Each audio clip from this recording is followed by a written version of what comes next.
Hi, students.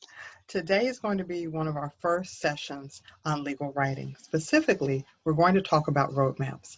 I'm going to share my screen so we can talk about roadmaps today, and you'll have the PowerPoint up. Okay, students, so what do I mean when I talk about roadmaps? A roadmap is a device in writing that helps provide context for your reader. It lets things like what is the law, what are we fighting over, and all of that. Transitions tell you where you are, what to expect, how things are connected. So when you see people label things like first, second, and third, then those are great examples of transition words. So roadmaps, when we think about good writing and good legal writing, roadmaps are really essential to make your writing flow, to make sure you bridge everything together. In terms of roadmaps, we have basically three types that would appear in the legal memo: the overview paragraph, the thesis paragraph, and topic sentences. We're going to talk about each of those today. Keep in mind that the overview paragraph, the thesis paragraph, and the topic sentences both represent the C and the R of CREAC. As a reminder, CREAC stands for conclusion, rule, rule explanation, rule application, and conclusion again. Let's start with the overview paragraph.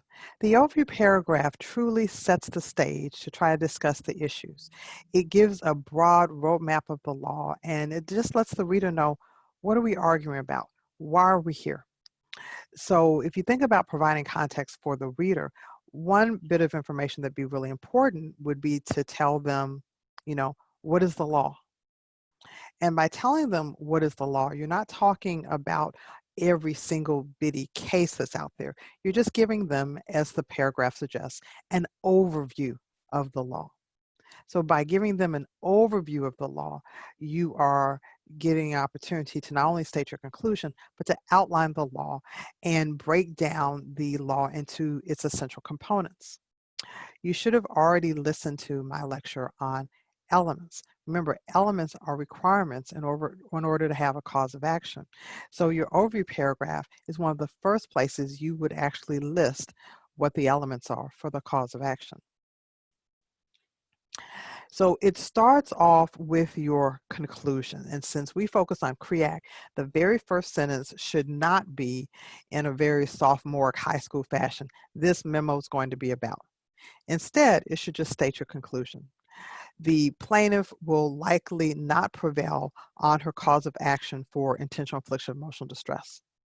To establish a cause of action for intentional infliction of emotional distress, the plaintiff must show 4 elements. One, and then you just list them. That is the beginning to an overview paragraph. Now, there will be some authors and legal writing books that say it's better to start with the rule of law. And stylistically, that's true. But for my purposes in this class, I really want that very first sentence to be the conclusion. The overview is also an opportunity to list out those elements.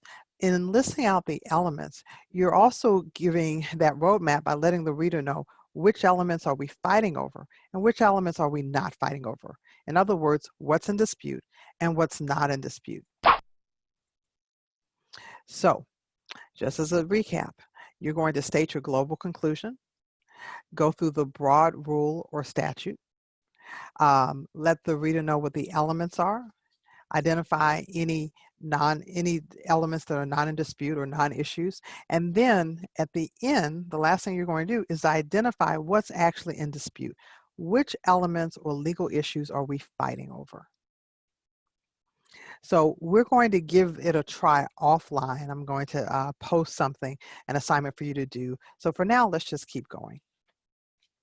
In terms of CREAC and organizing your analysis, we've already went over what CREAC looks like. Let's talk about it more globally in terms of the memo. And if we look at it into sections. After you put the heading discussion or analysis section, your very first paragraph will be that overview paragraph. The next paragraph or paragraphs, doesn't have to be just in one, will be your thesis paragraph section. Your thesis paragraph also talks about the conclusion and the rule. Following that is the rule explanation, followed by the rule application. And assuming you don't have any more cases or whatever to discuss, you do it all over again with the second issue with another thesis paragraph, rule explanation, rule application. Now, I know this sounds like a lot, but it's going to make some more sense when we go through some examples. So what is the point of the thesis paragraph? When you think of the thesis paragraph, I want you to think of microorganization. It's very similar to the overview paragraph, but here is the big distinction. An overview paragraph should focus on the entire cause of action and serve as a roadmap, letting the reader know what issues are in dispute and what issues are not in dispute. A thesis paragraph, in contrast, focuses on a particular disputed issue and dives a little bit deeper. So let's go back to the intentional infliction of emotional distress example that I gave earlier. Let's say that the element in dispute is whether or not the conduct by the defendant was sufficiently severe and outrageous to start a cause of action. Well, your thesis paragraph would answer the question of, well, what is severe and outrageous conduct? How do courts determine what's severe and outrageous? What factors do they consider? You may recall that factors, unlike elements, are flexible considerations by the court. So when the court is looking at a disputed element like extreme and outrageous conduct, it may consider particular factors to see if they're satisfied or not. Because factors are flexible considerations, they don't all have to be present. Sometimes it's enough just to have one present. So in our exercise, the elements would go in the overview paragraph. And at the end of that paragraph, you would highlight the elements in dispute. And one by one, the first element in dispute that you identify, that would be showcased in your first thesis paragraph. You would give your conclusion about that particular disputed element, and then you would elaborate or explain it, and that's part of your R. How is it defined? What factors do the court consider? What tests do they look at to determine if this particular factor is satisfied or not? So when you think of the thesis paragraph, think of it as a roadmap on a particular specific issues. It should answer how this issue is going to affect your client and why your conclusion is sound. You're going to summarize the law and the factors, and that will also serve as a roadmap for your reader. In your thesis paragraph, the very first sentence is going to be another conclusion. Remember CREAC, the C is for conclusion. In this case, your C would be your conclusion regarding that one disputed element. You would then summarize the law and the factors the court will consider. If there's a synthesized rule, meaning looking at all these different cases, is there one rule that emerges, you would identify that. And then you'd have a sentence or two of brief application to the client situation. You don't want to go too deep.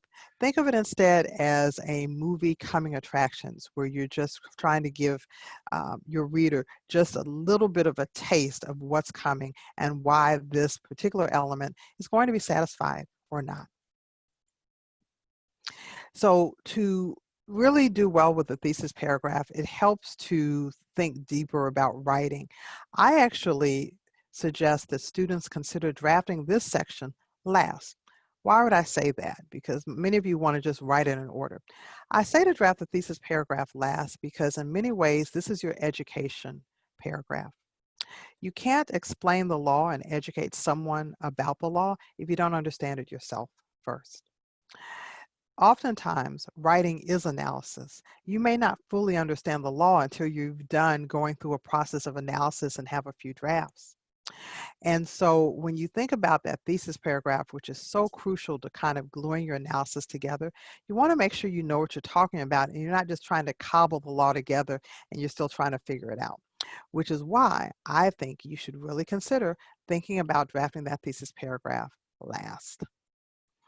This is a quick video, and I believe my sound is up. Let me make sure. Yes, it is.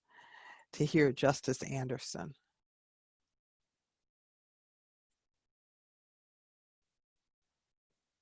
But if I were to go back and be a practicing lawyer, I would really discipline myself to start earlier.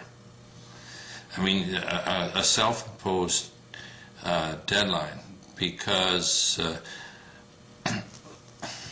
now a practicing lawyer can't do what I do, but on average I probably do 25, 30 drafts of an opinion, and I could do more. But one of the things that I find, it's almost like peeling layers off as you write, and you clear up the writing. More points with respect to your issues start to become clarified. I will find my clerks will think that I'm in the 23rd, 25th draft and think, hey, we got to be done right now. And then I'll come with another concept. Just said, this has always bothered me here. Now that I've got everything else straightened around this is not clear.